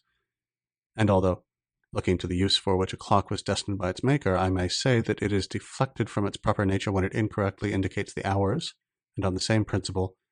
considering the machine of the human body as having been formed by God for the sake of the motions which it usually manifests, although I may likewise have ground for thinking that it does not follow the order of its nature when the throat is parched, and drink does not tend to its preservation, nevertheless, I yet plainly discern that this latter acceptation of the term nature is very different from the other. For this is nothing more than a certain denomination depending entirely on my thought, and hence called extrinsic, by which I compare a sick man and an imperfectly constructed clock with the idea I have of a man in good health and a well-made clock, while by the other acceptation of nature is understood something which is truly found in things, and therefore possessed of some truth. But certainly, although in respect of a dropsical body it is only by way of exterior denomination that we say its nature is corrupted, when, without requiring drink, the throat is parched, yet, In respect of the composite whole, that is, of the mind in its union with the body, it is not a pure denomination, but really an error of nature for it to feel thirst when drink would be hurtful to it, and accordingly, it still remains to be considered why it is that the goodness of God does not prevent the nature of man thus taken from being fallacious. To commence this examination accordingly, I here remark in the first place that there is a vast difference between mind and body, in respect that body, from its nature, is always divisible, and that mind is entirely indivisible. For in truth, when I consider the mind, that is, when I consider myself in so far only as I am a thinking thing, I can distinguish in myself no parts, but I very clearly discern that I am somewhat absolutely one and entire. And although the whole mind seems to be united to the whole body, yet,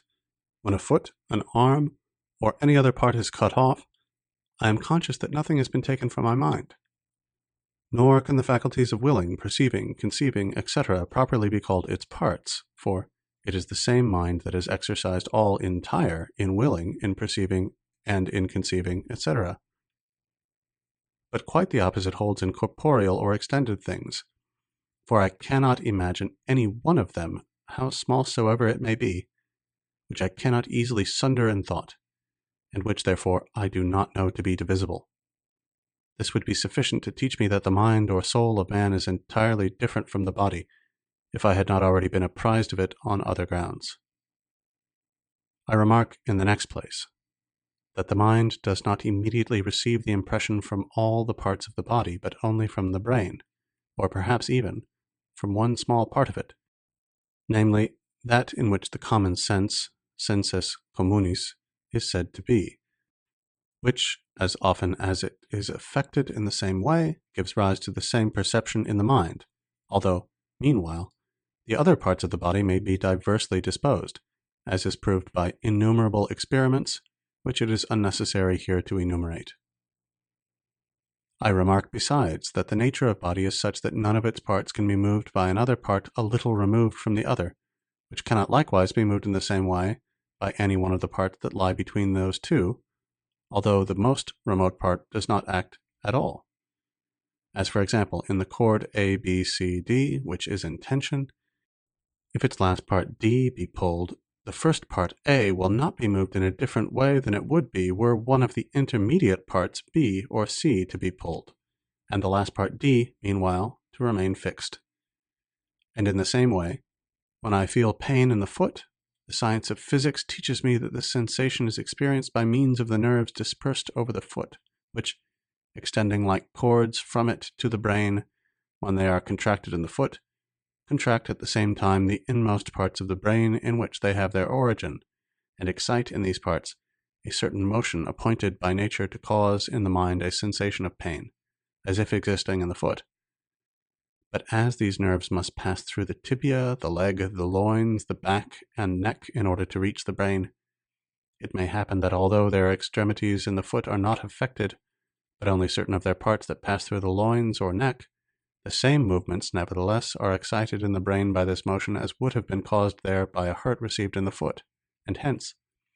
the mind will necessarily feel pain in the foot, just as if it had been hurt. And the same is true of all the other perceptions of our senses. I remark finally that as each of the movements that are made in the part of the brain by which the mind is immediately affected impresses it with but a single sensation,